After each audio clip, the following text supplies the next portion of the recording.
Assalamualaikum warahmatullahi wabarakatuh. Selamat pagi, good morning, salam sejahtera bagi kita semua. Pertama-tama marilah kita ucapkan syukur kehadiran Allah Subhanahu wa taala yang masih memberikan kesehatan dan kesempatan sehingga kita dapat berkumpul di ruangan virtual ini dalam acara webinar Pusat Bahasa USU. Saya Dwi Kurnia Suryaningrum, staf Pusat Bahasa USU yang akan menjadi host untuk acara webinar hari ini. Kita akan memulai acara ini dengan mendengarkan lagu Indonesia Raya. Peserta dimohon untuk melakukan sikap duduk tegak sempurna saat mendengarkan lagu Indonesia Raya.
Thank you. Welcome to the webinar of USU Language Center on Thursday, January 27, 2022 with the topic Ways to Conquer Scholarship Applications.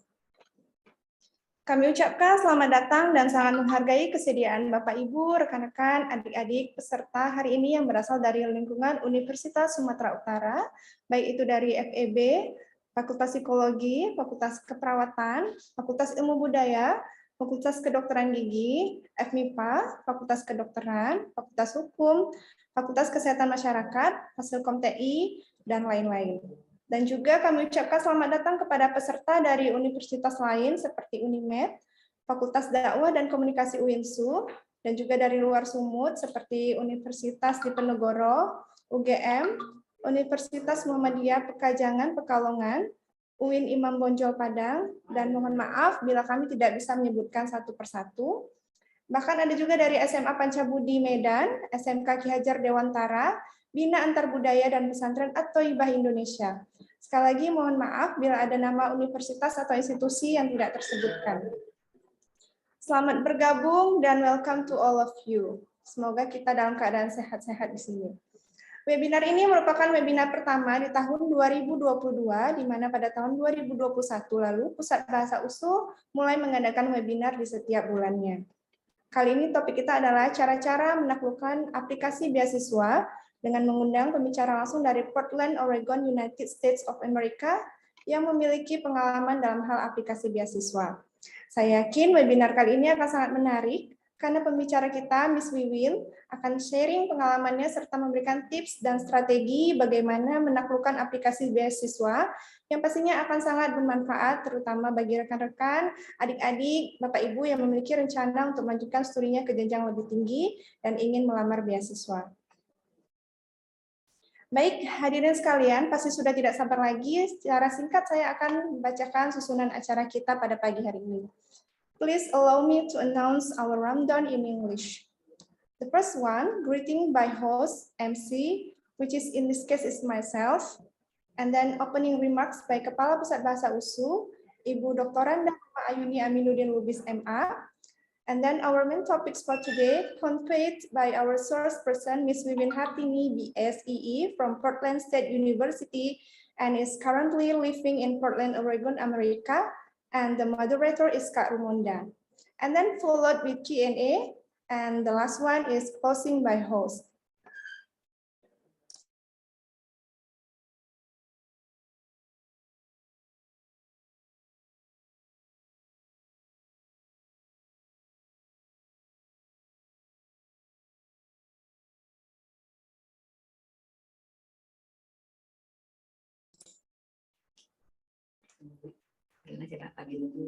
Baik, sebelum kita masuki acara pertama, kita sedang menunggu Ibu Kepala Pusat Bahasa USU. Sebelumnya saya ingin menyapa kepada Mbak Wiwin. Apa kabar Mbak Wiwin? Halo, sehat. Apa kabar semuanya di Indonesia? Alhamdulillah sehat. Bagaimana di Amerika Mbak Wiwin?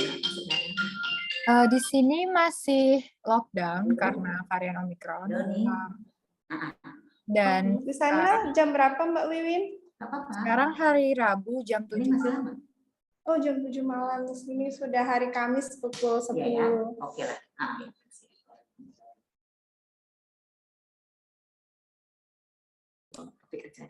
Oke, baik. Ibu Kepala baru saja mengabarin kami bahwa beliau tidak dapat hadir. Mohon maaf sebelumnya atas nama Kepala Pusat Bahasa. Baik, kita langsung masuki acara yang pertama. Now let us continue to our session and allow me to invite the moderator, Ms. Rumonda Lubis, or well known as Kak Monda. Hello, Kak Monda. Hi. Well, I would like to give a heads up that I don't read all of her CV as it is so long and will take hours to read them. She has a very long list of experiences in interpreting as well as in banking. Wow, teaching as lecturer and written translator. Kak Monda is a professional interpreter, has various experiences and highly wide knowledge of interpreting world. She has interpreted many events, both nationally and internationally, with various topics. Born in May 31st, no need to mention the year, she said. She is now an interpreter for USFS, the US Forest Service, for projects in Dili, Timor-Leste. She has visited many places in Indonesia and also abroad. For her job as a simultaneous interpreter, not only that, she also has worked as a banker before and as a lecturer in private universities or college in Medan, and in some private companies in Jakarta. But her passion is in interpreting and becomes a professional interpreter specialist in spoken interpreting. Kak Monda went abroad and studied as an exchange student program while she was in high school in 1989 with the AFS, American Field Service Program, and continued her undergraduate study in Parahyangan University in Bandung. Then took her master degree in Universitas Sumatera Utara in 2014. In her busy time working as interpreter, she manages to spare her time volunteering herself at Bina Antar Budaya, a volunteer-based organization for high school exchange students program. Kak Monda used to live in Jakarta to work and go back and forth to Medan for this volunteer organization. Since the pandemic, she stays in Medan most of the time, and we are very fortunate to have her as the moderator for this webinar. Now, let us invite Kak Monda to moderate our session. Kak Monda, this virtual room is yours. Okay. Thank you very much, Kak Eva, for a great introduction about myself. I'm flattered. All right, so Now, this is a very, I think it's a really good opportunity because this is a starting year. And for those who for those who have the intention to apply for scholarship, I think this is a good timing to learn how to conquer, meaning like how to beat this scholarship application. And we are also very fortunate to have Kak Wiwin Hartini. She is living in Portland, USA at the moment, and she's also taking her master's degree in Portland State University, and she will explain about her CV later. But I think will it be better, Kak Wiwin, if we can share your CV, I think? Yeah, absolutely. I can share my screen and Yeah. I'll show the. Yeah. So before we start, I would like to mention for all the participants that during this session, you can say in Indonesian or also in English, so it doesn't matter because Kak Wiwin is used to speak in English now because she has been living in the US for more than 5 years. So this is her background. She was joining an IFS Bina Antarbudaya KL Youth Kennedy Ruger Youth Exchange and Study in year 14-15. That was when she was in senior high school. So I've known Wiwin for quite a long time, and she's a very dear friend of mine. And she graduated Bachelor Science of Electrical Engineering from Portland State University, and she got a sponsorship and scholarship for this for her study, and currently pursuing a master's degree in electrical engineering, fully funded as well. And not only that, she also has a part-time work experiences in US. As you can see, it's a long list of her experiences, such as a research assistant, and mostly it's about the electrical engineering. Yeah? So I'm amazed for her as a woman pursuing electrical engineering. I think I heads up for her, right? And also she's a student of government staff director for 1 year and international director. So we have no doubt that she has knowledge and experiences in sharing what she knows about the scholarship application. So I encourage you all to really listen to her presentation and also ask as many questions as you like. Jadi boleh ditanya apa saja, boleh ditanya kepada Kak Wiwin, gunakan waktu sebaik-baiknya. Oh ya, sebelum kita memulai juga saya ingin mengingatkan kembali bahwa selama acara berlangsung, kita mohon men-mute-kan mikrofonnya untuk tidak mengganggu suara, dan apabila nanti ada sesi tanya jawab boleh bertanya langsung atau juga boleh menuliskan pertanyaannya di kotak chat, ya. Dan juga kami sangat menyarankan untuk bertanya ya, karena ini kesempatan agak langka ya untuk bisa mengundang Kak Wiwin, karena di sana juga berbeda jam ya, saat ini dia masih malam, dan I think it's still winter time. And do we have snow there, Kak Wiwin? Oh, we currently don't have snow here, but in other places we do, yes. All right, okay. So yeah, too bad it's at night time. If it's daytime, we probably be able to ask her to have a sneak peek through her window, seeing how it looks like. But unfortunately, it's nighttime over there. All right, so and also I think it would be much better before we start and we are still fresh looking, you know, we should take a group photo or what we call a photo session.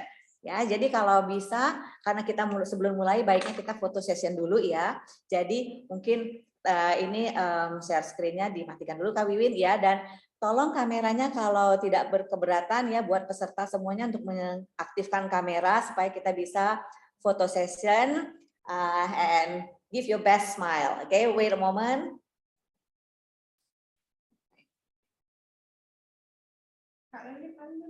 All right, so I think one of our staff will take a picture.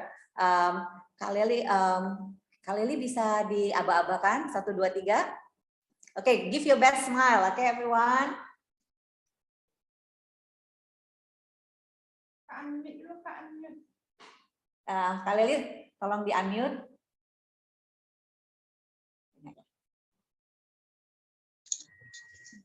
Oke, udah. 1, 2, 3. Okay, I think one more time.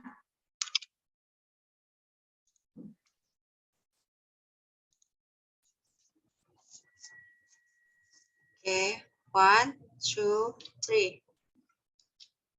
Okay. Dah. Yeah. Thank you. We can take another picture later if we want to. At least now we have the camera. So actually, Kak Wiwin, if you don't mind, I would like to just to say that on behalf of Pusat Bahasa USU, ya, atas nama Pusat Bahasa USU, kami berterima kasih kepada peserta yang sudah hadir, dan juga ini adalah webinar pertama untuk tahun ini di Pusat Bahasa USU, dan tahun lalu kita sudah melaksanakan banyak webinar, dan mudah-mudahan tahun ini pun kita akan kembali melaksanakan webinar dan dengan topik-topik yang menarik untuk kita semua. Alright, I think without further ado, and it's time ticking, right? And I know Kak Wiwin is a very busy person. I think we should give her the time and place to present or to convey the topic for today. Okay, Kak Wiwin, the floor or the screen is yours.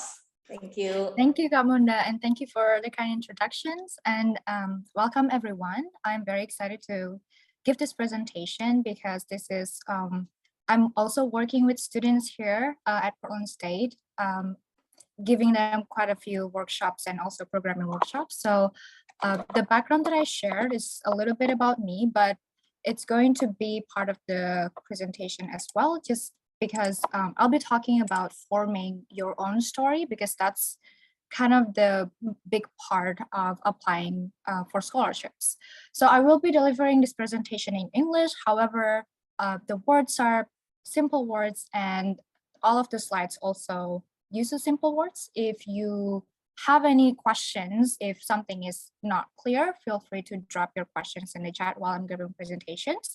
But toward the end, we'll also have a Q&A session. So this background, especially for the part-time work experiences, I included it there because it's part of the story that now I include whenever I apply for scholarships, and I will explain that later as well.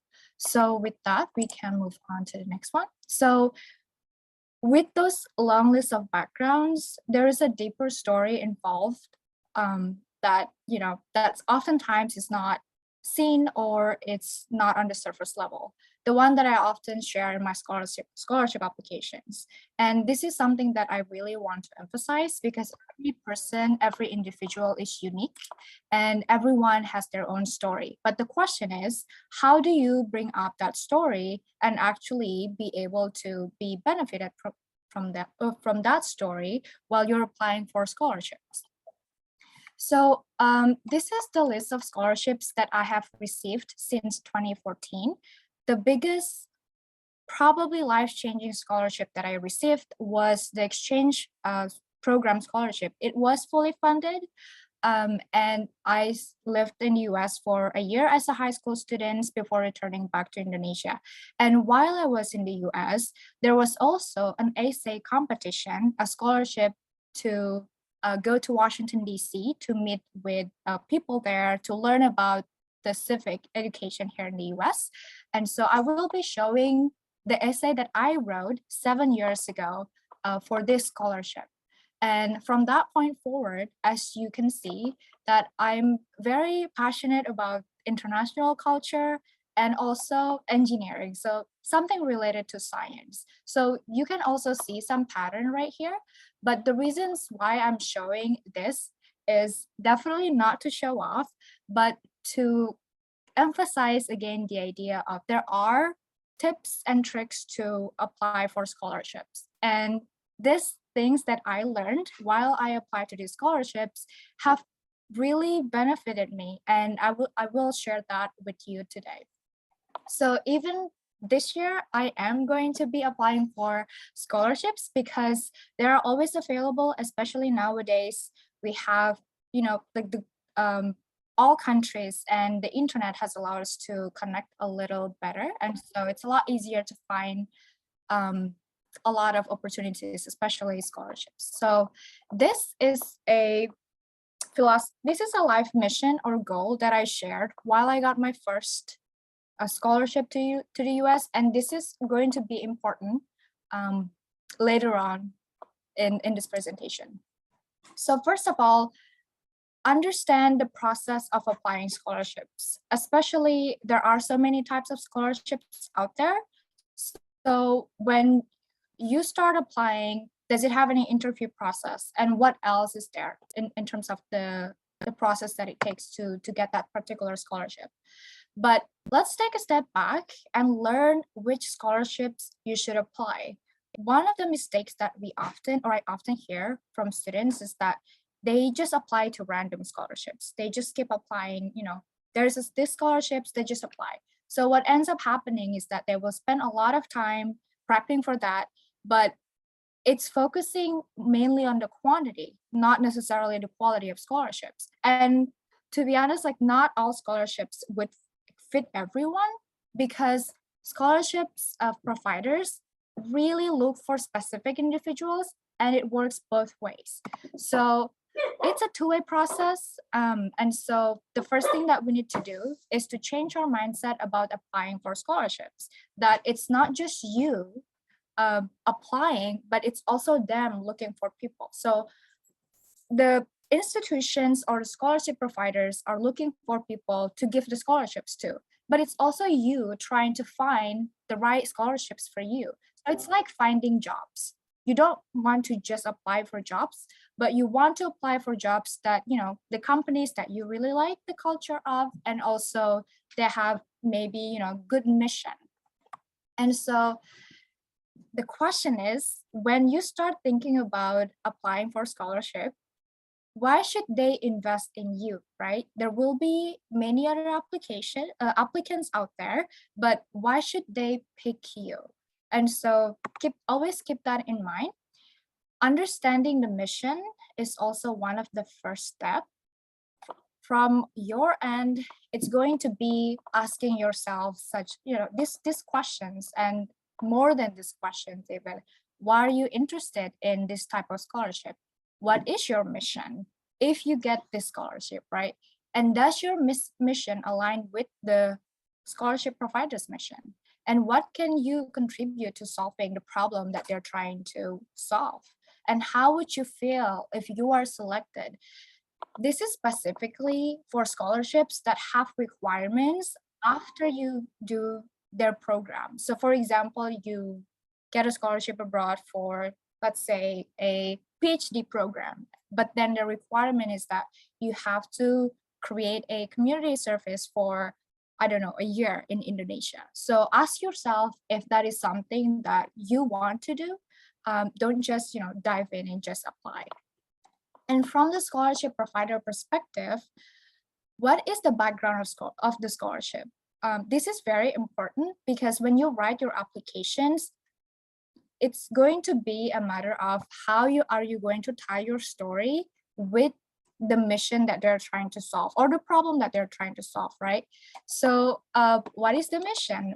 Who is providing this scholarship? Is it companies based, right? Are these private companies trying to solve sustainability issues? Is it from a government? Is it, a specific country's government? And ask yourself, like, why are they looking for people to give scholarships to?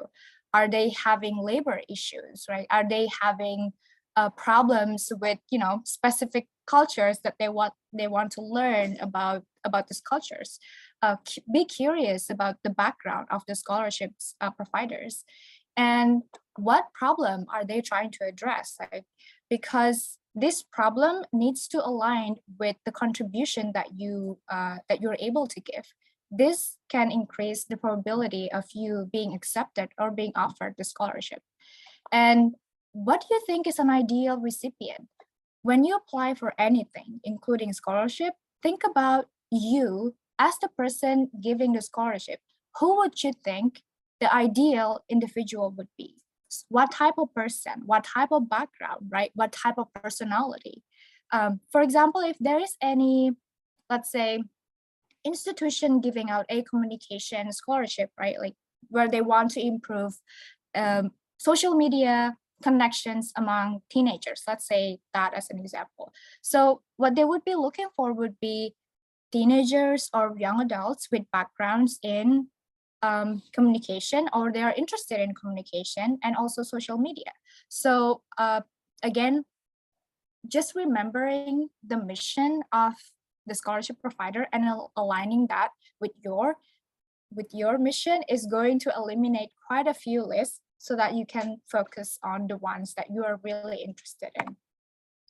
Applying to random scholarships that don't align with your mission can distract you and overwhelm you. And as a result, you miss out on the right opportunities. And it becomes this heavy load of application process that you don't want to complete because it's just overwhelming. And so that's why I mentioned that quality is more important than quantity. Quality meaning, is this scholarship for you? If yes, what is their mission? What is your mission? Do they align, right?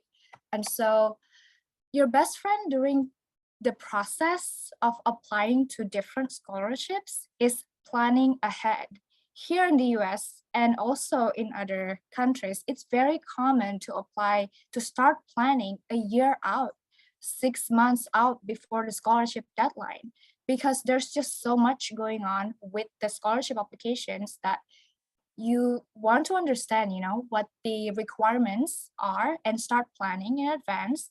You need to give yourself a lot of time to create a good quality scholarship application. And then you can also create a timeline, and it doesn't have to be exact. You can just create, a rough draft of the timeline and start preparing. So by giving yourself a lot of time, what typically happens is that you increase the quality or you improve the quality of your application. So never rush a scholarship application. I think last year there was one scholarship that their mission did not align with my mission, just in terms of my background, where I want to go, what problems I would like to solve. But the scholarship application was recommended to me by one of my professors. So I decided to apply because I wasn't really interested in this scholarship, but I thought I should apply anyway. I procrastinated and I did not write a good scholarship application. And in the end, I did not receive that scholarship. And so it was very obvious that, my mission and their mission didn't align, but I decided to apply anyway. So that's one important lesson that I learned from last year, is that to realize not all scholarships out there are worth your time. And so remember, it works both ways. You need to value your time and yourself as well as they're valuing their time and the time that it takes to review all of these applications. So after you give yourself plenty of time, this might seem very simple, but it's harder to implement because when you have a scholarship application, it typically asks for a lot of things, right? A letter of recommendations, all of the transcript, all of this paperwork that you need to get done. And especially if they're requiring some sort of test, let's say they're requiring a GRE test, GMAT test, TOEFL, IELTS, you might need more time than, a year to prepare for that. And so once you identify the type of scholarships that you want to apply, that you really want to apply, then start prioritizing your tasks, right? Something that's taken a little bit of time, like registration, filling out forms, it's easy, get those done right away. But something that requires a lot of mental concentration and also a lot of time to review is writing essays, writing personal statements, right? Writing cover letters, because you want to give that one page of paper really, really good, a really good overview of who you are.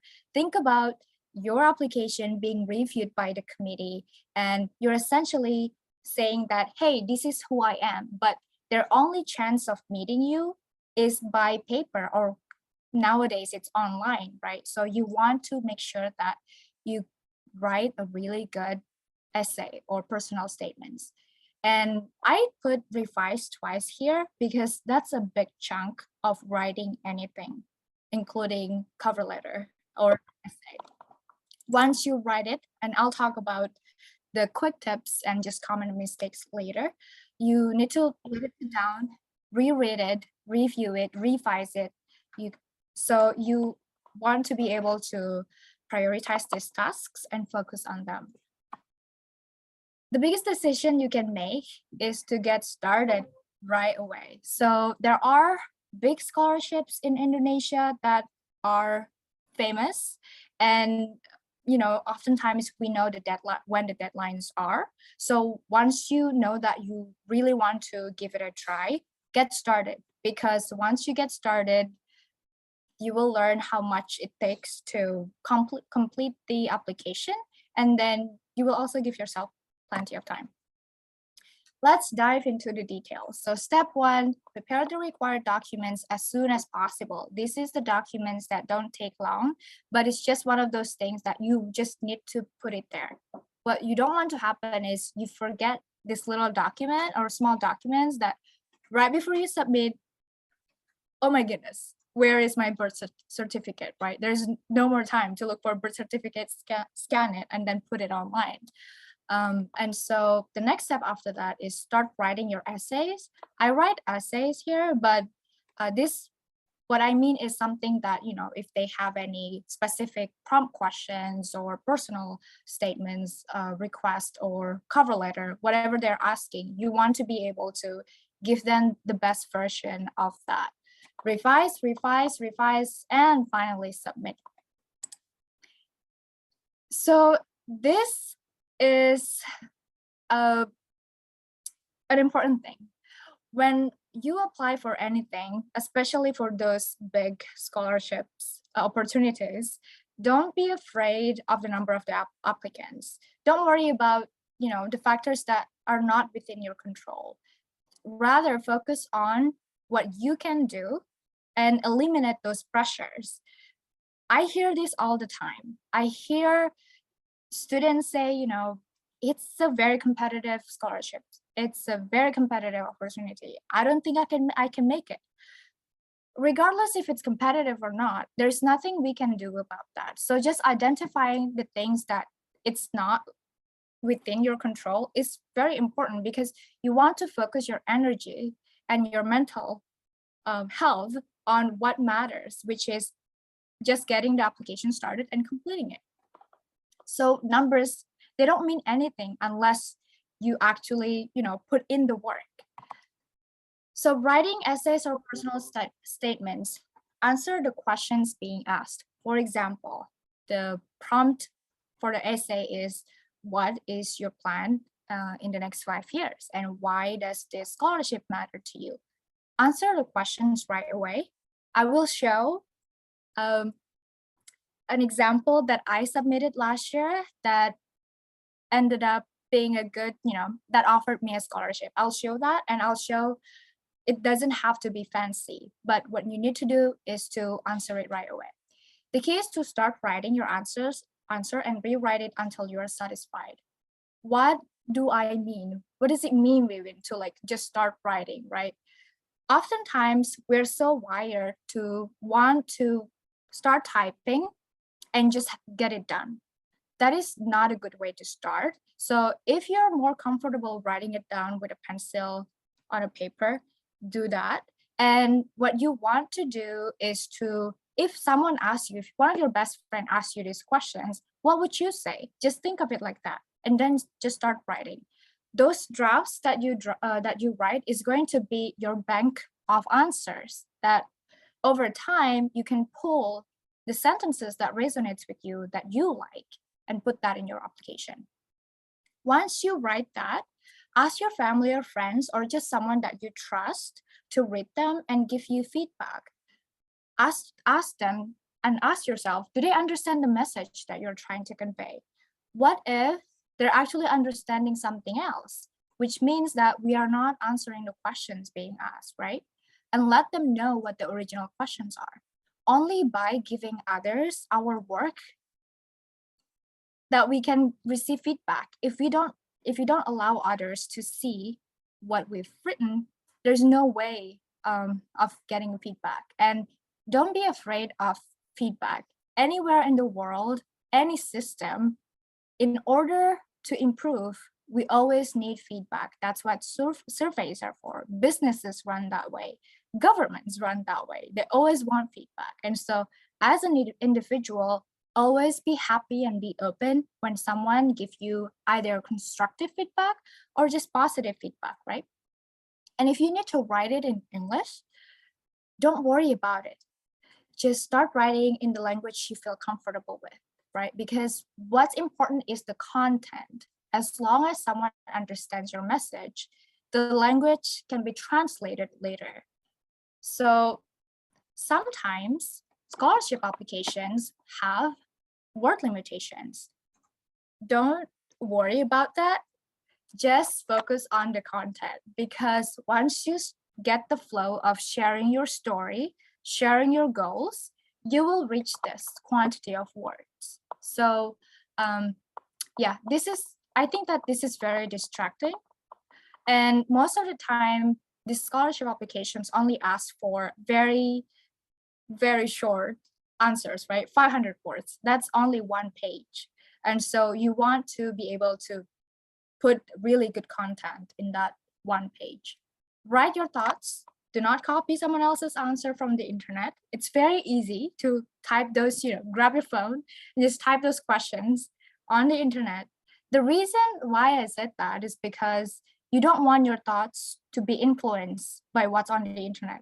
Everyone has a unique perspective, and you should embrace that. That's what makes you different. That's what makes you different than others. And you need to be able to embrace that uniqueness, because otherwise, if you were given this opportunity, can you stand on your opinions, right? Can you defend your opinion, or are you going to be open enough to change your mind and things like that? So they really want to know how you think, your perspective. Are you capable of changing your mindset? But also, are you capable of coming up with original thoughts, right? Are you capable of expressing, even if it's controversial issues? Everyone has opinions, but are you comfortable writing it down and just being honest with yourself? Being unique and authentic is being able to voice your opinion. You don't have to always say that out loud, but when the issue is raised, if someone asks you, what is the biggest challenge you have faced in your life and how did you overcome it? Oftentimes, that type of story is very personal and it's very embarrassing to let people know, right? But are you able to put it in perspective and learn from that experience and write it down? Because if you can, then the takeaway lessons from the committee who's reviewing your story is going to be, wow, this person has faced this personal struggles and challenges, but we're able to put it in perspective and come out stronger. And so you definitely want to tap into your strengths and relate your stories with who you are today. Remember, the scholarship committee wants to get to know you through your writing. Imagine thousands of applicants submitting essays. You only get probably 5 minutes of their attention, and they will have their impression of who this person is based on their writing, right? So you want to be yourself, you want to be honest, and you also want to embrace that unique thoughts that you have. Don't be mainstream, like don't Google it online, because that's going to influence your answer. Common mistakes: not answering the questions being asked. For example, Wei-Win, what's your plan in the next 5 years? well, I would like to do this, but you know, I'm also interested in this, and I'm also passionate about this, right? I'm not really answering that, right? Because if you say, if I say, I'm not quite sure what my plans are in 5 years, but I would like to work for a few years. And then given the opportunity, I would like to do this. And by, you know, the 5th year, I would like to achieve this. That is more concrete, okay? So it's very easy to think that we answer someone's question when we actually have not. Be very careful about that. Googling the questions on the internet, not a good idea. Just not a good idea, because it's going to take away your authenticness when you start writing. You're going to be more focused on, oh my goodness, what would be like the best words to use for this, right? No, don't do that. Don't read other style of writing yet when you start writing, because again, that's going to influence your style. And really think that, really consider the fact that everyone is unique, and you really need to embrace your style of writing, your style of telling stories. Don't aim for perfection when you start drafting the written requirements, because it's not going to be ever be perfect. What you want to do is start it and to continue improving, and always have others read it. If you're too afraid, unfortunately, this is not going to benefit you, because you are not able to get feedback from anyone. And so always have either your family, your friends, your siblings read your essays and ask them, what do you think? What's the message that you receive from my writing, right? And so not giving concrete stories or plan, like the example that I said, sometimes it's a lot easier to, if someone asks, or if the question is, why should we select you, right? And you go, well, I would like to improve the education system in Indonesia. That's platitude. That is too general. It's not concrete. It's better if you have a very concrete, simple example or plan, rather than all of these beautiful words that don't mean anything. So essays that are full of generalizations are not good. So last year, I volunteered to review scholarship applications for the PSU system for the undergraduates. And I really learned a lot from that too, because once you start reading students' essay, you realize that not everyone are able to just answer the questions right away and provide concrete examples of what you have done or what your plans are. Don't put irrelevant information there. And that's why it's very important to start writing, revise it, have someone else read it, because there will be information that accidentally be put in there, but it doesn't really contribute. It doesn't make your essay stronger either. So there is a lot more, and I'll share some resources toward the end of this presentation. How to make essay writing less intimidating.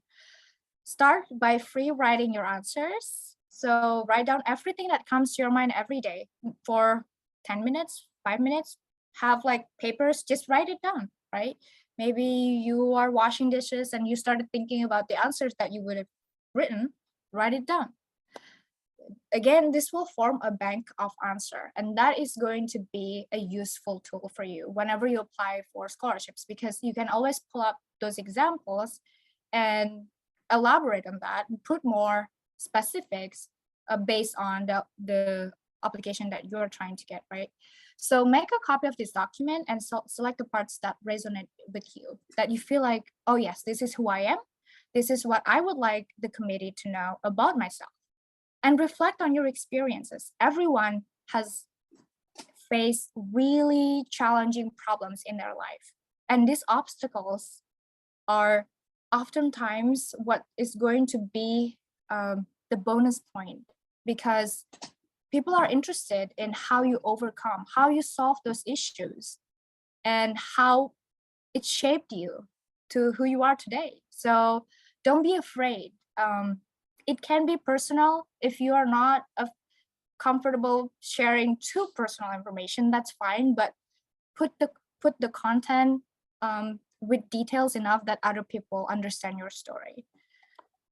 Goals that you achieved, and it doesn't have to be big. This is the biggest mistake. Like people think that we need to be, the first rank of something. We need to win like a science Olympiad. No, goals is something that you've set for yourself and you achieved it. Maybe you wanted to help your younger sister, buy, I don't know, maybe like a traditional dancing dress for her competition or something, and you set aside a little bit of your stipend every week and you were able to help your sister.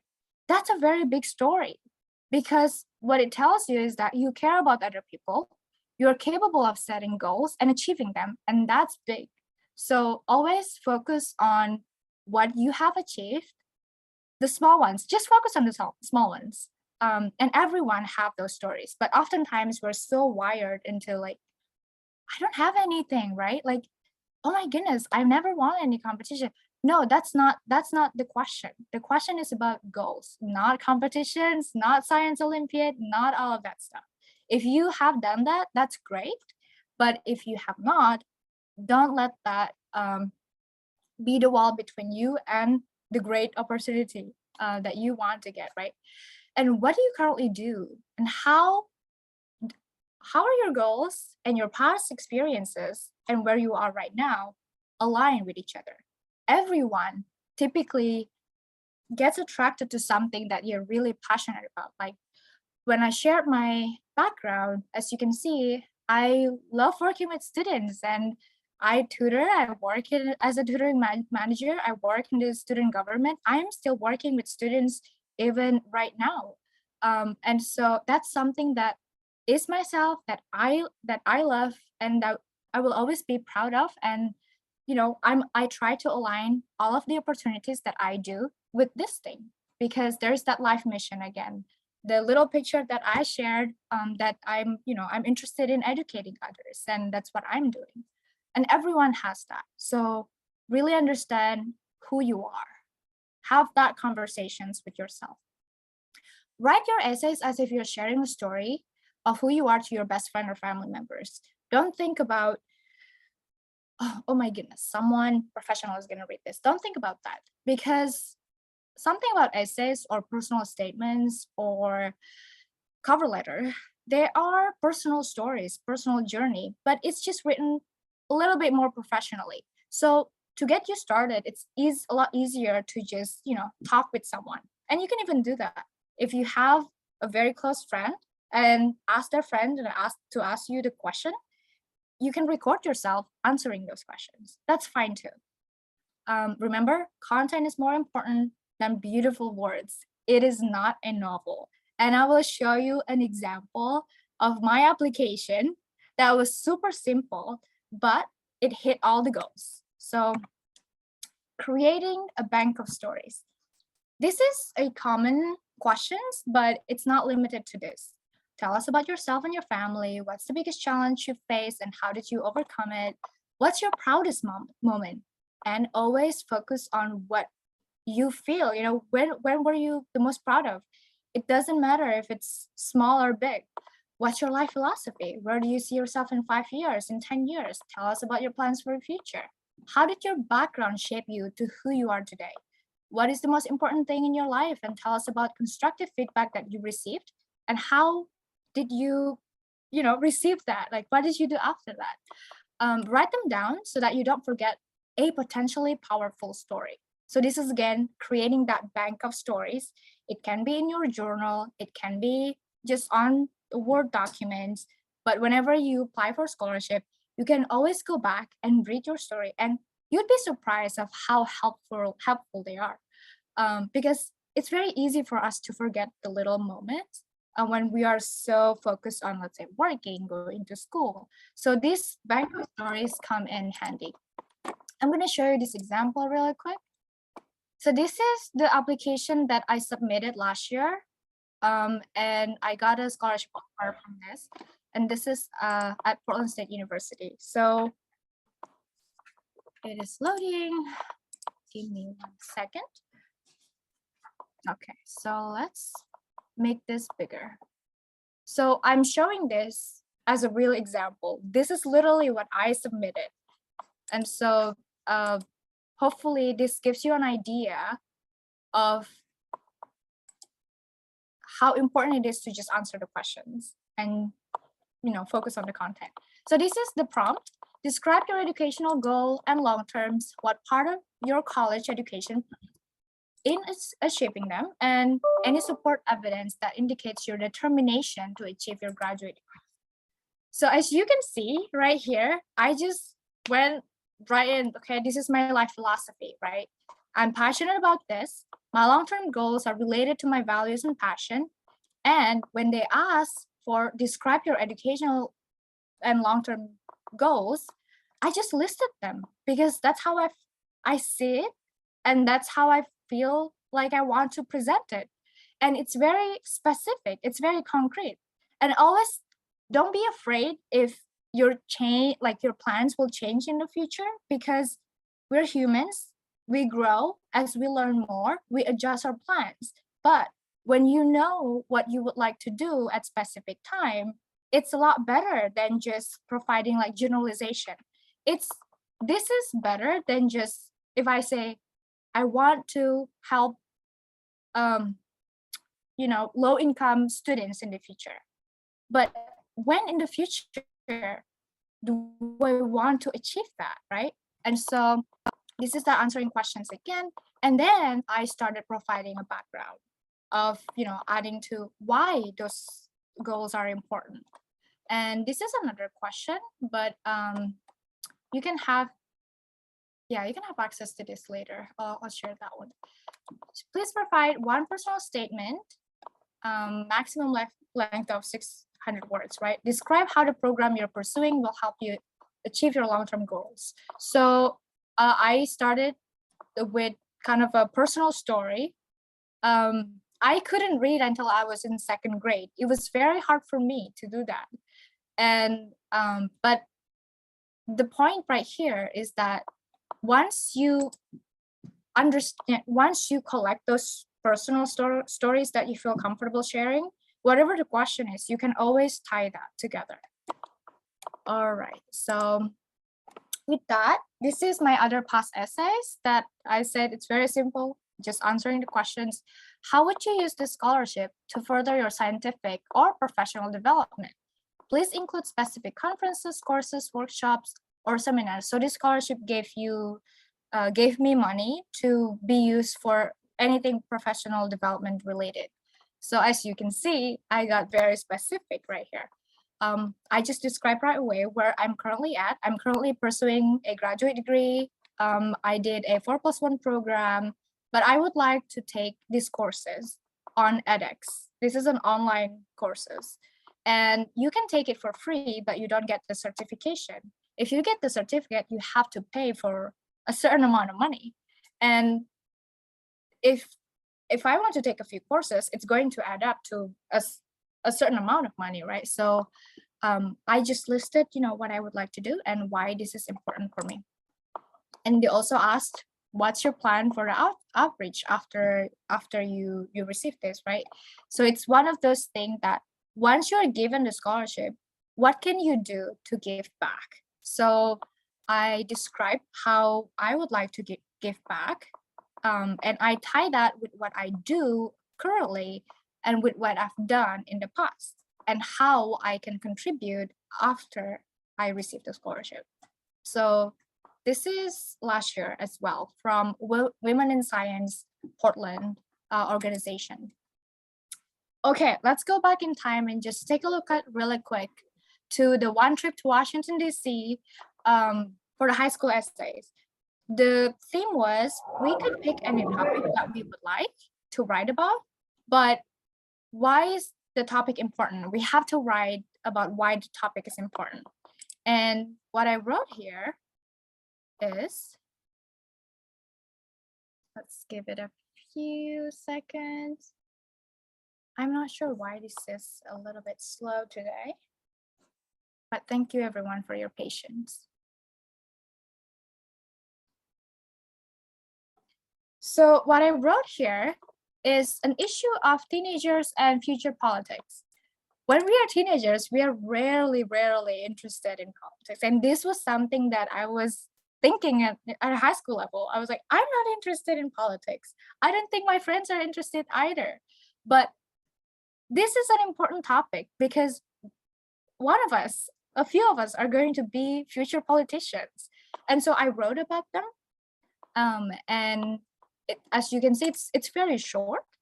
And if selected, learning about the politics in the US would give me an idea of how it works.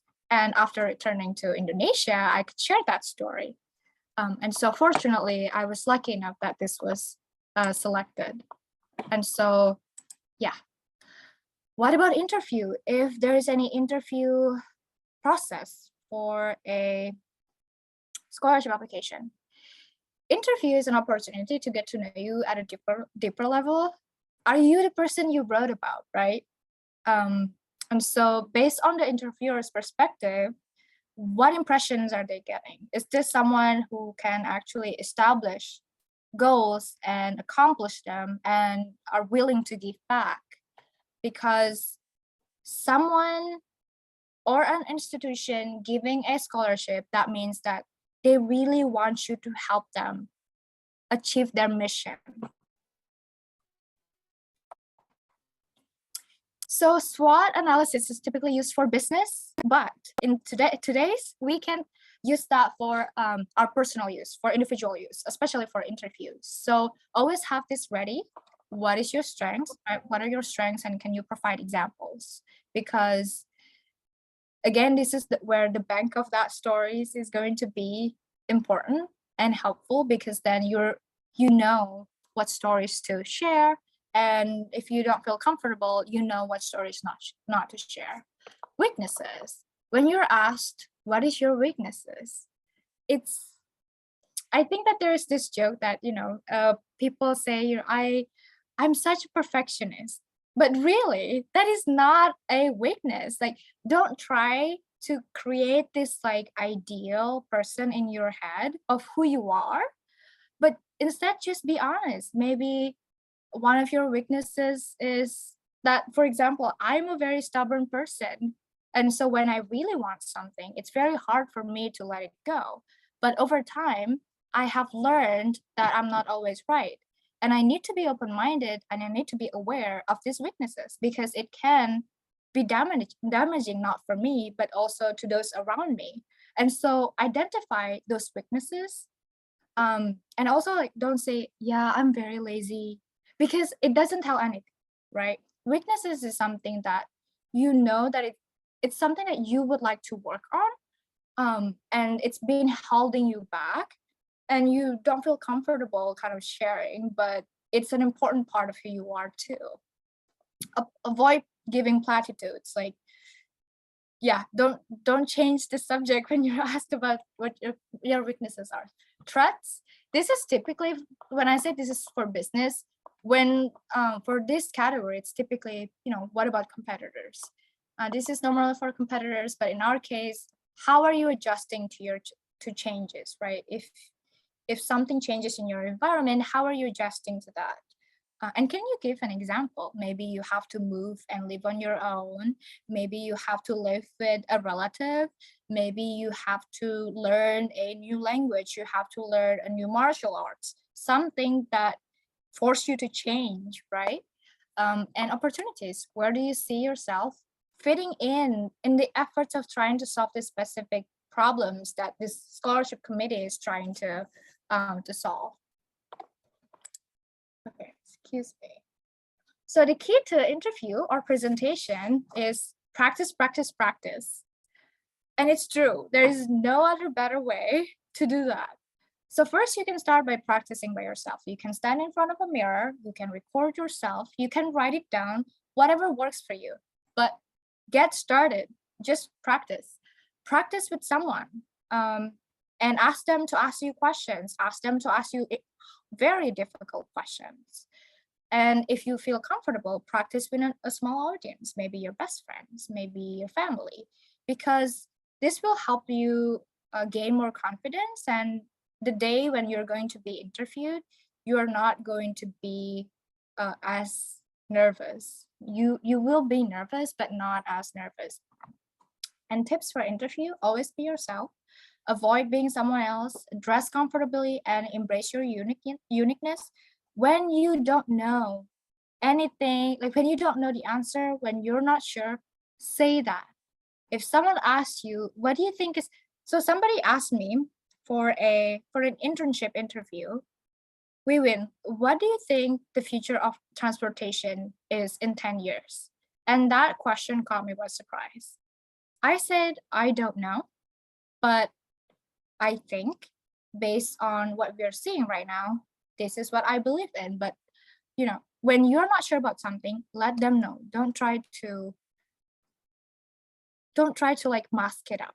It's okay to say, I don't know. May I get back to you later about that topic?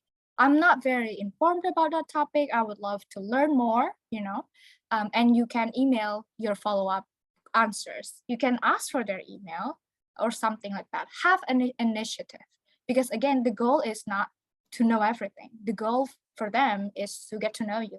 If in the future you are faced with a situation where you don't know, are you going to like try to cover it up, right? That's not good. We are, as human beings, it's always good to have the habits of admitting to ourselves that I don't know, letting people know that I don't know, but let me get back to you, right?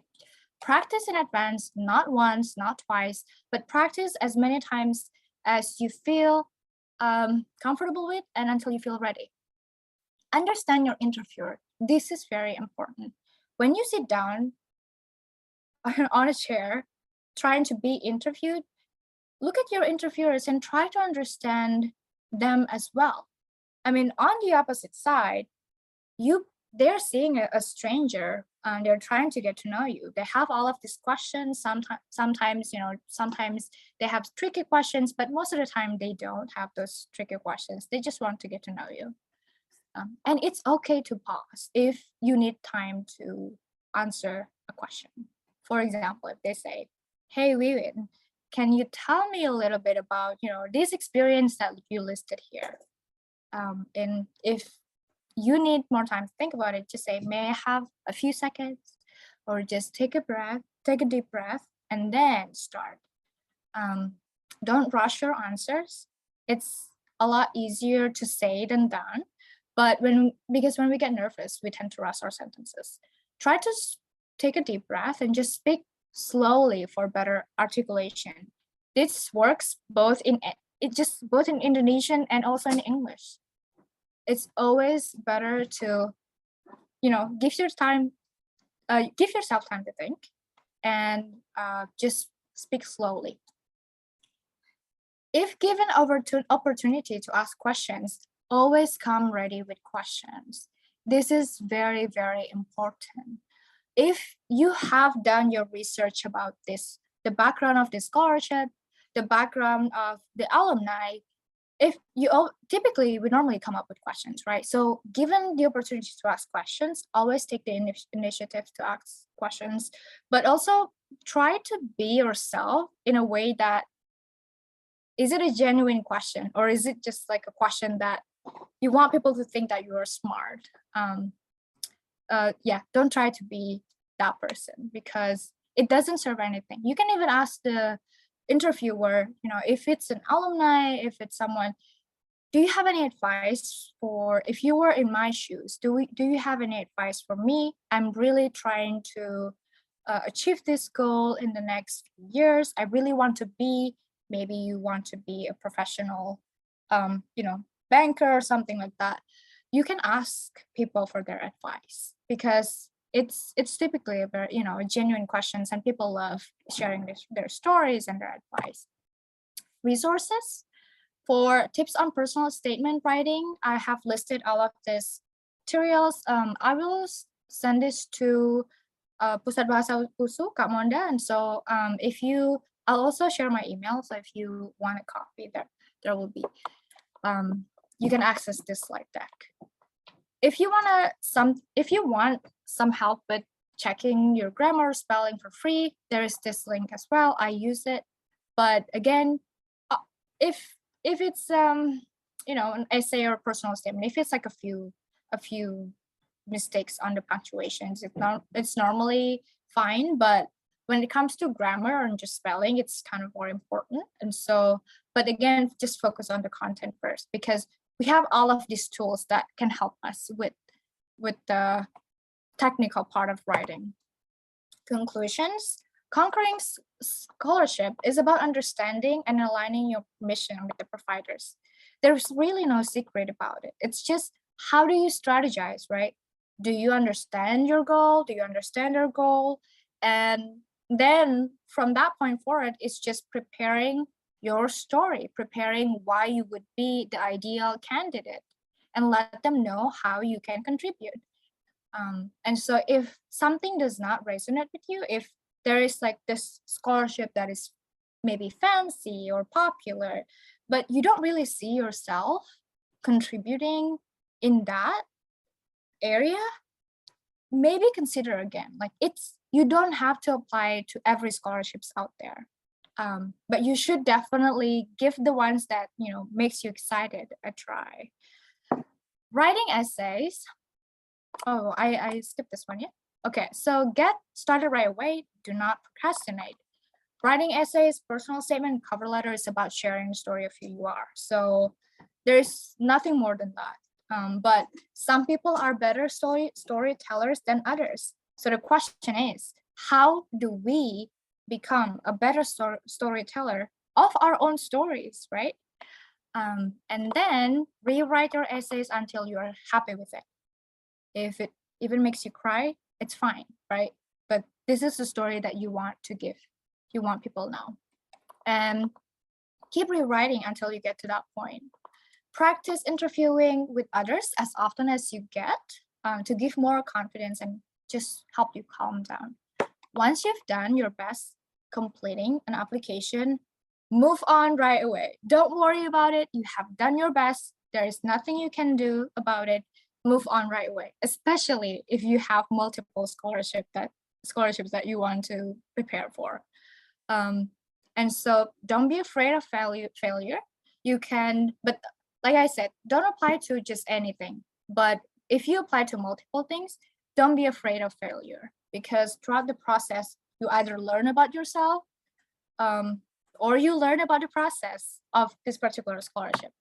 So with that, I have included my LinkedIn link and my email here, so feel free to email me. But yeah, any questions? Okay, Kak Wiwin. So let's.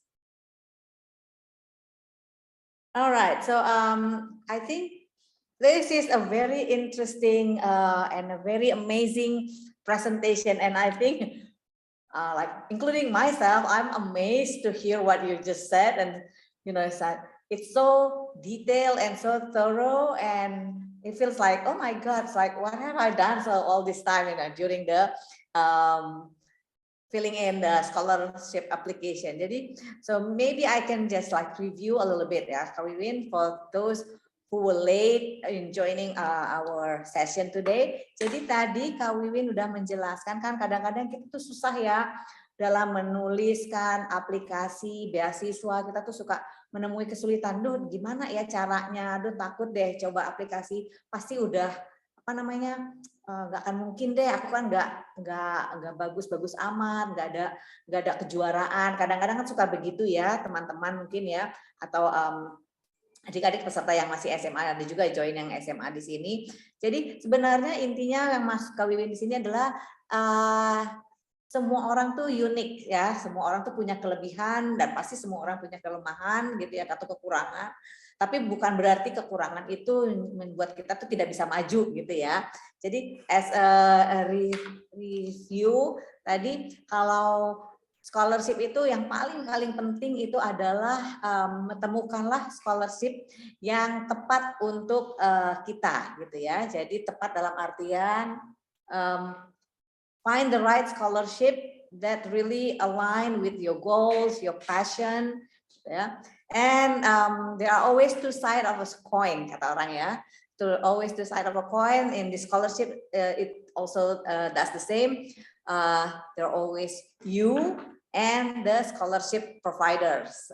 So we need to make alignment with what they expect for the applicant, from the applicants, and also from what you have to offer them, that you can be the suitable candidates. Yeah, I think that's really crucial, because sometimes we want to get a scholarship just for the sake of having scholarship. That doesn't work. Yeah? Especially sometimes, yeah, I also did that when I was young. So, oh, okay, this is a scholarship, let's say to Japan or to the country. Sometimes I look for the country first rather than the missions, and I think that's wrong, right? Yeah, and also Kak Wiwin also mentioned, like, understand the mission, because we are applying for them to fully funded ourselves. I mean, like to give a fund. I mean, like, and they want to invest in something, and I bet the investment for the scholarship, it's not small amount. It will be like a big amount, yeah. Especially like even though it's local scholarship, yeah, Kak Wiwin, even though it's like a scholarship dari Indonesian government or foreign government, they invest a lot. And of course, after they invest something, they expect something in return for them. So if we have something and then we think we can offer them, well, we need to sell, quote unquote, ourselves, right? Ya, kita menjual diri, tapi dalam artian yang baik, ya. Kita harus kasih tahu nih loh, saya, kelebihan saya ini, gitu ya. Apa yang kalian bisa dapat dari saya? Sepertinya saya itu adalah kandidat yang tepat. Jadi kita perlu istilahnya kayak menemukan menjual apa ya, menemukan apa yang tepat buat mereka. Dan pastinya untuk itu kita harus tahu dulu apa kemauan mereka, gitu ya. Kalau mereka mencari seseorang, let's say they are looking for female, ya, it's not gender, but mereka lebih prefer untuk female, tapi yang apply male mungkin itu nggak cocok kan jadinya, gitu ya. Atau mereka they're looking for scholarship for, this is very extreme, pilot, but we are not pilot, right? That doesn't make sense. Jadi kita perlu tahu, pahami misi mereka dan background mereka, dan is it suitable with ourselves. Juga tadi Pak Wiwin menjelaskan sedikit tentang planning ahead. Ya, kadang-kadang kita tuh selalu ini ya Kak, apa namanya, merencana itu terburu-buru. Tapi kadang-kadang our excuse is, well, we just found out about this scholarship and it's the deadline, it's very limited, it's only like a month. Well, we just found out. So sometimes that's our excuse. And yeah, and then when we fail to get that scholarship, yeah, we kind of blame, yeah, we kind of victim story, right? So I think for scholarship, we need to plan ahead. Sometimes I also think that scholarship always give their announcement like way ahead. Let's say a scholarship for a year, next year, then normally they're already started like, okay, submit the scholarship for 2023 or maybe at the end of 22. Yeah, and also I think if I can say, the scholarship always regularly, like every year, even like once a year or twice a year. So we know, like, let's say if I may to mention names like they're Fulbright, they always give scholarship, right? Or Aminef. So we know. So when I am still in high school, or let's say I'm just started fresh graduate, or maybe I'm just in the 6th semester, I know that, okay, next 2 years I will graduate. So I better start planning my scholarship. Yeah, so yeah, it really makes sense, like planning ahead. So I think we cannot really use that excuse like, I just found out about the scholarship. Yeah.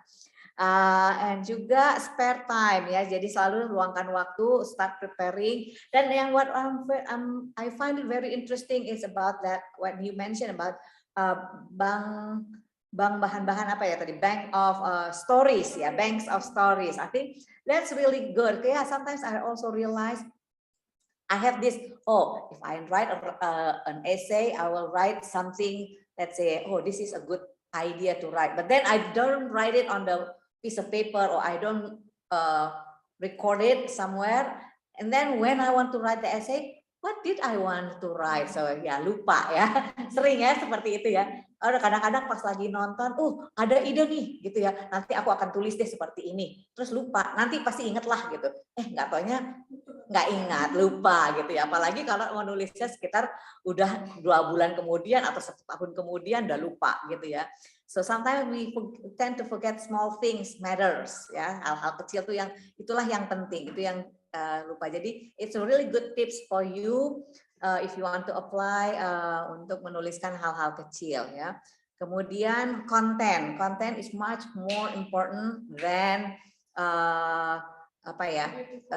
beautiful words ya. Dan beautiful words itu ya, konten lebih penting, bagus, dan juga quality over quantity. Jadi lebih bagus melakukan quality.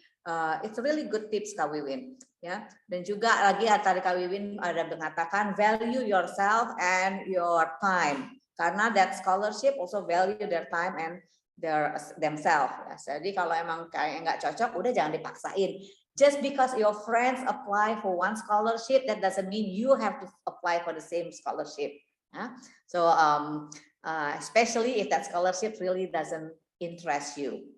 Okay. And also that's what, and also tips for interview, that is really good topics. I mean, like good tips from you, Kak Wiwin, and I think they can also use that in their application and when they face an interview. And sometimes memang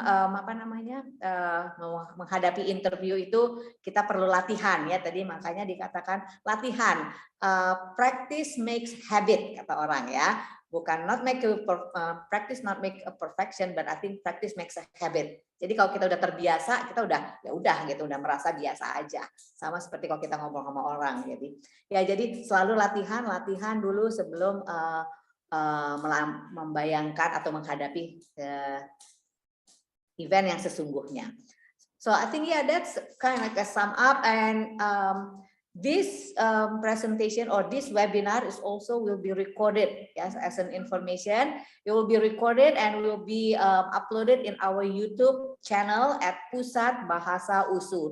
Nanti akan kita tampilkan apa nama pusat YouTube-nya, tapi mudah-mudahan ini bisa dilihat lagi dan bisa semakin diresapi lagi. Dan saya rasa mungkin ini peserta nih antara aduh shock atau terpesona nih lihat wajah cantik. You are very beautiful, and Kak Wiwin is a very smart and beautiful woman, so I think we kind of amazed with her, and also your fluent English, so that's kind of wow, I want to be like her. So inspiring person you, Kak Wiwin.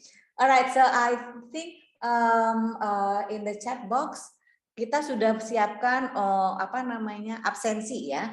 Okay, the attendance. Perlu saya umumkan juga buat yang ikut acara hari ini, kita kan ada attendance list ya, maksudnya daftar hadir boleh diisi, nanti kita akan kirim di chat box-nya. Tapi sambil itu mungkin ada pertanyaan ya. Is there any questions? Kalau ada bisa langsung bertanya. Unmute your microphone, ask directly. Kalau tidak ada, sebenarnya saya juga ada sih beberapa pertanyaan-pertanyaan yang ingin diajukan ke Kak Wiwin nih ya. Kita tunggu, kalau ada langsung ini aja ya, langsung Kak saya mau bertanya gitu, nggak apa-apa ya. But while we are waiting for maybe mereka masih masih malu-malu gitu ya, atau gimana ya nanyanya ya. So actually there's a questions of not only actually there are a few questions that I would like to ask. Gini ya Kak Wiwin, kadang-kadang orang tuh suka untuk memulai, kadang-kadang kalau udah kita tulis itu udah mulai itu bisa, tapi how can we start the writing? Karena kadang-kadang untuk memulainya itu loh, kata-kata pertama. Is there any tips untuk memulai kata pertamanya itu Kak? Oke. Itu pertanyaan bagus banget karena Wiwin juga ada kemarin mata kuliah di mana kita diajarin untuk nulis tesis ya, nulis skripsi dan tesis. Dan biasanya tuh kita ada yang namanya writing block. Ketika kita udah buka nih Microsoft Word-nya atau udah ada bukunya, bingung mau nulis apa nih duluan. Jadi tips yang benar-benar dipraktekkan bahkan oleh authors yang nulis buku, nulis novel itu namanya free writing. Apapun yang muncul di kepala kita, jadi contoh nih, tulis pertanyaannya dulu nih ya. Jadi apapun yang muncul di kepala kita, kita tulis aja.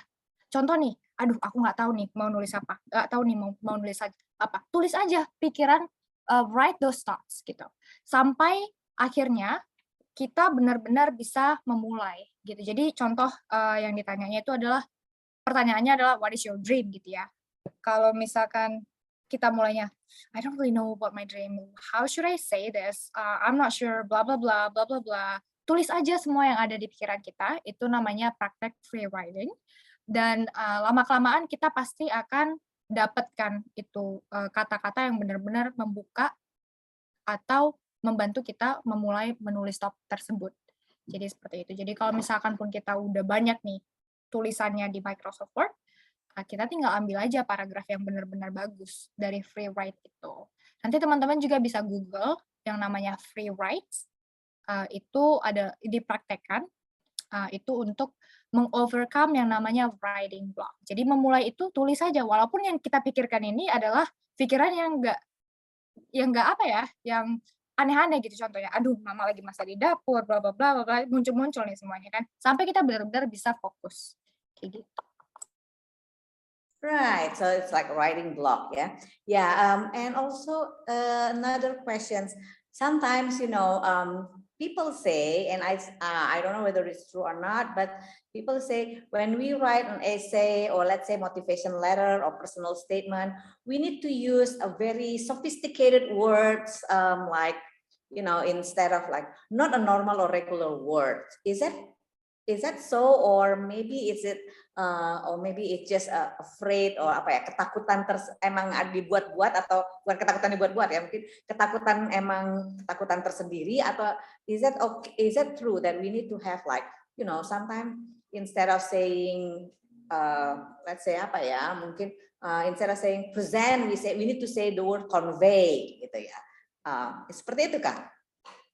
Jadi itu sebenarnya tergantung esainya buat apa. Contoh, apakah itu esainya untuk dilombakan, dipublish mau di koran, atau untuk, kalau lomba pasti beautiful words or fancy words win. Tapi konteks juga gitu. Tapi kalau untuk motivational letters, personal statement, cerita kita itu lebih penting daripada kata-kata itu. Karena cerita, bagaimana kita bisa mengajak readers ke dunia yang ada di kepala kita ketika kita menceritakan cerita kita itu. Karena kan ini pertanyaannya adalah, kenapa sih Win kamu termotivasi untuk dapetin kesempatan ini contohnya ya. Dan kita cerita ini, oh aku dulu tuh aku grew up keluarganya banyak, kita kerja bla bla bla. Jadi gimana sih kita bisa ngebawa, kalau kita baca novel pasti kan gambar-gambarnya muncul di kepala kita kan, seperti itu. Kalau kita nulis motivational letter, kita bisa nggak sih ngebuat readernya mengerti banget gitu kan, sama message kita. Itu nggak perlu fancy sama sekali. Malah tadi contoh-contoh yang Wiwin tunjukin, personal statements Wiwin tuh sangat simple. Bahasanya, bahasa Inggrisnya sederhana semua. Siapapun bisa baca, bisa ngerti itu isinya apa. Karena memang concise, singkat tapi padat. Itu benar-benar diprioritaskan gitu, karena kita benar-benar langsung to the point kayak gitu. Itu sih. Oke. Alright, tapi juga jangan jelek-jelek amat lah kali ya, harusnya Iya, kata-kata yang proper juga ya. Ya jangan kayak kita menulis itu kayak SMS-an atau kirim pesan sama teman, itu jangan. Konteksnya boleh seperti kita itu berbicara dengan teman, tapi tulisannya itu ya formal, tapi nggak usah fancy words ya. Contoh misalkan mau bilang aku I attended a small school in a village back in 2000. Itu lebih bagus daripada in 2000 there is this like greeny blah blah blah village. Itu kan apa ya, kayak nggak penting gitu. Kita bisa gunakan kata-kata itu, the word counts-nya, untuk kasih tahu poin-poin yang lain seperti itu. Oh iya, betul. Kemudian ada juga lagi yang nanya, ini memang melalui dari WhatsApp saya gitu ya. Kalau emang dikasih tuh ya word counts itu ya, does it really matter gitu? Maksudnya kalau kita kurang atau kelebihan itu biasanya jadi mengurangi penilaian kan Kak? mengurangi penilaian kah? Itu Kak, gitu maksudnya. Does it really like it will reduce our scoring or maybe it's considered as not meet the requirements? Maybe only like 4 or 5 words less than what it should, or maybe exceed more than it requires. Jadi ini sering didiskusikan. It's very commonly discussed. Dan tahun lalu juga pas Wiwin volunteer untuk mereview scholarship itu, komitenya kita setuju bahwa word count itu it's not number one, it's not a priority. Tapi yang paling penting itu adalah not to exceed kalau bisa, karena itu kan ibaratnya kita itu dikasih maksimum sekian ya gitu. Bisa nggak sih kamu ceritain jawab pertanyaannya dengan maksimum 500 kata, seperti itu. Kalau misalkan dia kurang-kurang sedikit, kayak 450, that's fine. Karena, again, orang tuh lebih fokus sama konteksnya. Ketika mereka baca, mereka nggak hitung itu ininya. Dan word counts itu jarang ada penilaian yang khusus buat word counts. Jadi memang lebih ke ini, tapi jangan sampai nanti word count maksimumnya itu 500, yang ditulis 250 itu apa kita malas atau gimana gitu kan. Jadi apa sih, like what is the ideal number? So the ideal number would be when your story is finished, when your answer is done, when you are satisfied with your answer. Jadi memang fokus sama jawaban kamu, walaupun kan ada orang yang suka ngobrol, ya mungkin cerita dia lebih panjang, cerita hidupnya lebih panjang, jadi word counts help ya untuk kasih ruang untuk menceritakan itu. Tapi ada orang juga yang tipenya they just say things to the point, then that's fine.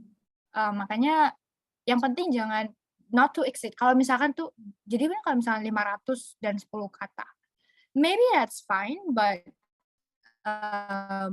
typically try not to exceed. Oke.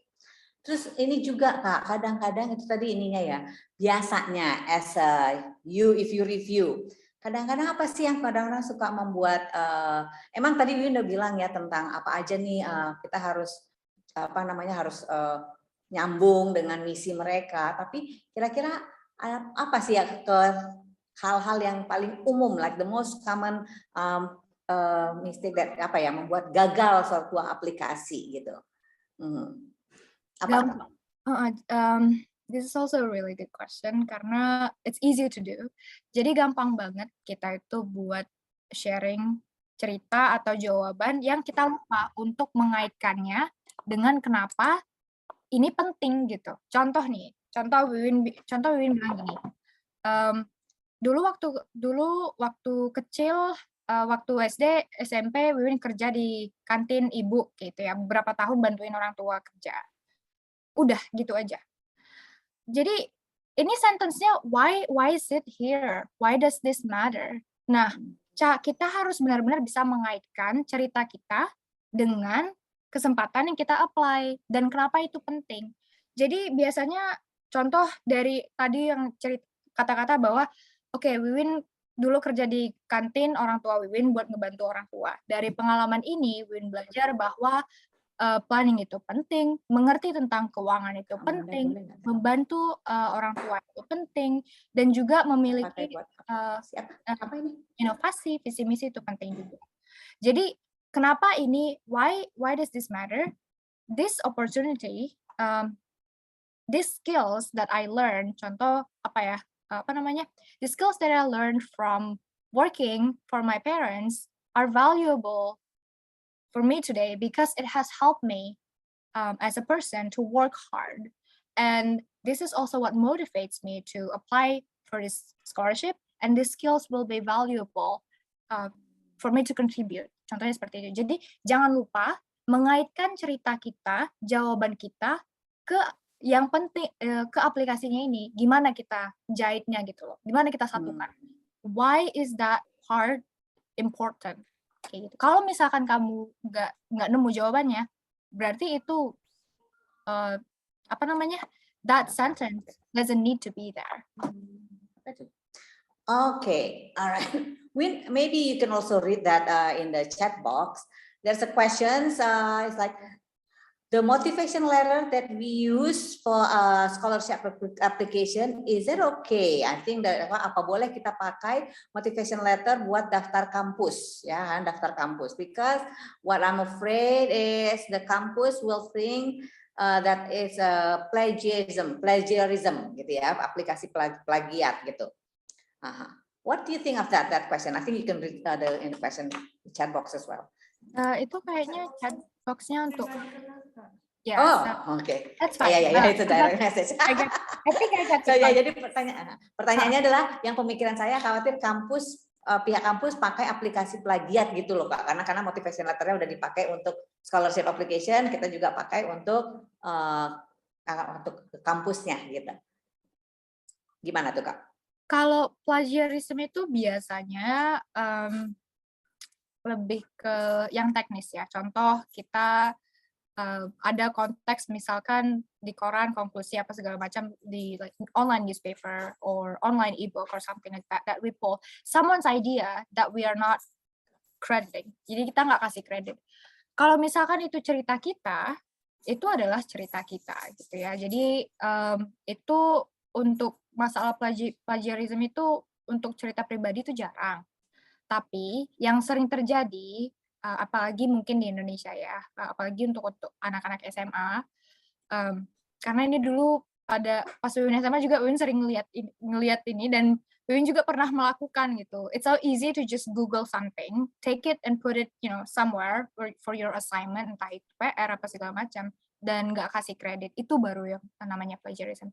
Jadi kalau misalkan kan nggak mungkin juga cerita personal kamu itu ada di online. Kalau misalkan kamu nggak share itu di online, berarti kalau misalkan kamu refer itu, I think that's fine. But if you are not sure, you can also disclose that information. For example, I have shared. Kamu bisa tulis di motivational letter itu bahwa I have shared part of my personal story to apply for other scholarships. So if there's any questions, please reach out to me. So it's better to just address the potential questions or concerns that you're worried about di tulisan itu seperti itu. Tapi kalau masalah plagiarism itu lebih ke kecuali kalau misalkan kita copy beberapa kalimat dari motivational letter someone online. Makanya tadi Win bilang kalau misalkan mau mulai nulis personal statement, motivational letter, itu jangan langsung di Google karena apa yang kita tulis nanti bahasanya bisa mirip sama orang, jadi orang mikirnya mungkin kita plagiarism ya, padahal enggak gitu.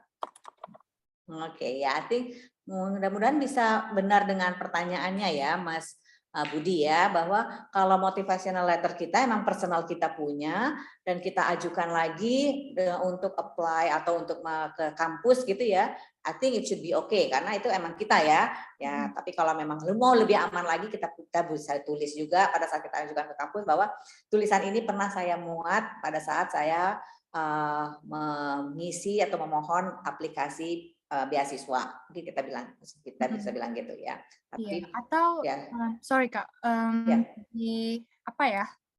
You can also change the wordings. Contohnya kamu tulis bahasanya seperti ini gitu kan. Kita kan kasih beri cerita itu biasanya bisa digantiin kalimatnya. Ringkasing. Jadi that's fine. Kalau misalkan kamu mau, if you want to adjust the sentences so that you feel more comfortable, it's fine. Tapi biasanya plagiarism itu kayak kamu nulis let's say paper dan itu dipublish dan pada tulisan kamu selanjutnya kamu lupa untuk citation. You forget to cite yourself, and yes, that then is considered. Walaupun itu diri kamu sendiri seperti itu, tapi itu lebih ke scientific papers biasanya. Oke, jadi tetap walaupun tulisan sendiri, kalau pernah dipublikasikan kita harus mention lagi gitu ya Kak ya. Alright. Okay, this is also another question. I think you also read that because it's from Isni Mutia. Like I have question graduate from University 2020 and been planning to try a scholarship, but it's focusing to work at the moment, right? And I've been working for almost a year. So for someone who doesn't actively taking a formal study, can I still apply for a scholarship? Do you have any? So what do you think of that questions? The answer is yes. And there are many opportunities for young professionals who are interested in either, to go for like a professional development scholarship programs or a college or graduate programs and things like that. Karena biasanya kalau misalkan kita udah kerja, itu bahkan bisa jadi a good strong story that you share. First of all, you don't need to be continuously in school to get scholarships. Again, what's important is where you are going, right? What's your mission? Like, what's your goal? What's your dream? Jadi kalau misalkan it's nih pengen kuliah lagi, contoh ke Australia, kan, udah kerja nih, you can share your work experience. Like after graduating college in 2020, with the pandemic going on, I decided to start working, and I work as you can share about your work, and I learned these skills. However, I also learned that from my personal perspective that there's something missing, maybe, right? Like there is something that I would like to achieve deeper, and this is why I'm applying for the scholarships. Kamu bisa really tap into, really like understand why you are interested in applying for these next scholarships. Sebenarnya nggak masalah sih, walaupun kamu udah kerja beberapa tahun, pengen lanjut kuliah, itu bisa jadi plus bonus. Like it's a bonus points because kamu udah punya industry experience, kamu udah rasain gimana rasanya cari uang, gimana caranya rasanya bantuin mungkin keluarga. Kamu udah you are faced with different challenges that oftentimes college students who continue going to school like myself are not facing. Jadi kalau misalkan Isni dan Wiwin kita apply to the same scholarship dan mereka targetin orang-orang seperti Isni, you have a better chance to get that than myself. Karena Wiwin kan langsung sekolah kan. I don't have long-term industry experience, and you can use that as a strength for your application. Okay, so selalu ada plus poinnya ya. So is there any more questions? Karena gini ya, karena time limit juga ya, time constraint, and Kak Wiwin also in the US. Okay, thank you. Yeah, my pleasure. Isni, so Kak Wiwin juga di sana. It's what time is it now?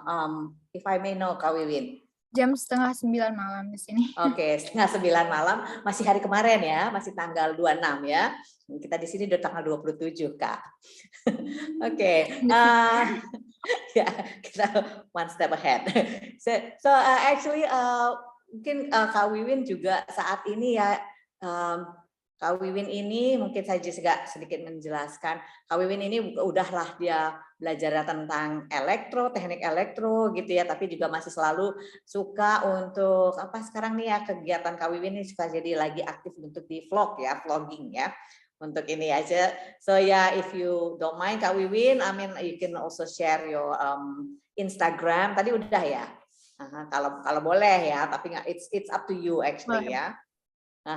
Boleh, you can write down on the chat box, maybe they can see your story, karena Kak Wiwin ini kalau I've known Kak Wiwin like for a long time, like she just cannot stand still. I mean like gak bisa ya, so always busy. So now she's busy as the influencer, as a vlogger gitu ya, but also still studying and also still volunteering. So it's really amazing, and it's really fortunate for us to have you as our speaker. And I know this is like first time with Pusat Bahasa, but I hope it won't be the last time ya Kak Wiwin.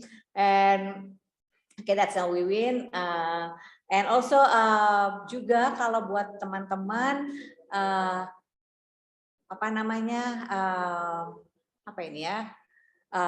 kalau buat teman-teman nih ada yang lagi ingin tahu atau topik-topik apa aja lagi ya. So I think you can also Kak Eva as a host later will announce what can we write.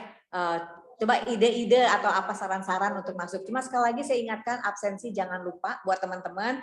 And I think for this presentation, Kak Wiwin, it's really great opportunity and it's really thank you very much for your time and your willingness to share your experiences, your knowledge, and your tips and strategies how to conquer the scholarship application. Okay, so I think it will be honored for us and we can give her Kak Wiwin round of applause.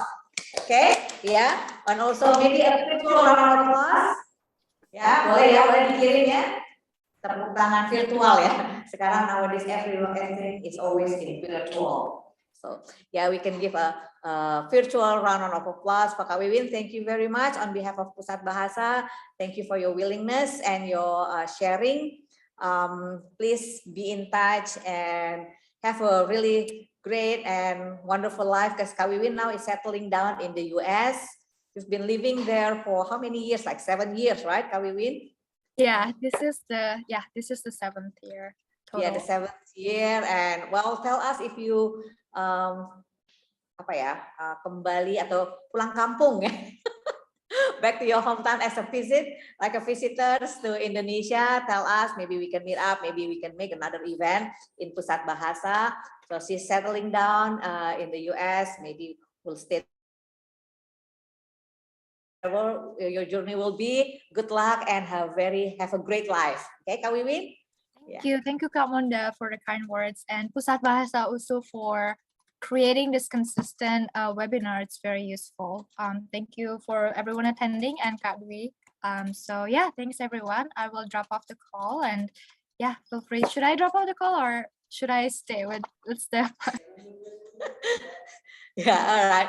Okay, so I think with that, I will return this to our MC, Kak Dwi or Kak Eva. Thank you very much for letting me as the moderator and also having Kak Wiwin as the speaker. Thank you. Assalamualaikum warahmatullahi wabarakatuh. Waalaikumsalam warahmatullahi wabarakatuh. Thank you for a marvelous presentation, Kak Wiwin. I admire you so much. It is such an interesting topic and you presented it in very attractive ways. We certainly hope our participants are able to apply that for successful result on their applications. Thank you very much. Once again, Kak Wiwin and also Kak Monda. Baiklah, sebelum kita akhiri acara webinar ini, kembali kami ingin mengingatkan peserta untuk mengisi link attendance yang ada di kotak chat. Sertifikat akan diberikan dalam kurun waktu 2 minggu maksimal setelah acara ini ke email yang dicantumkan. Pastikan email Anda sudah benar saat mengisi link kehadiran. Kami juga ingin menginformasikan bahwa selain bahasa Inggris, Pusat Bahasa juga memberikan layanan kursus untuk bahasa Jepang, Mandarin, dan juga bahasa Arab. Bila ada yang ingin ikut kursus di Pusat Bahasa, bisa mendaftar melalui link yang kami berikut dan kami akan menghubungi bila kelas yang diinginkan sudah dimulai. Kita juga ada share QR code, kalian bisa langsung scan dan di situ ada daftar layanan Pusat Bahasa. Juga kami terbuka untuk masukan dan kritik membangun tentang topik atau materi apa yang ingin kami adakan di kesempatan selanjutnya. We are open for constructive feedback on what topic you want to have in our future events. It has been a great half an hour or 2 hours, and we do hope you get a fruitful lesson of it. We do apologize for any mistaken words and any technical problems that cause inconvenience. Last but not least, on behalf of Pusat Bahasa USU, thank you very much for your participation. Stay healthy and always follow health protocols. See you on the next event. Wassalamualaikum warahmatullahi wabarakatuh. Bye-bye. Waalaikumsalam warahmatullahi wabarakatuh.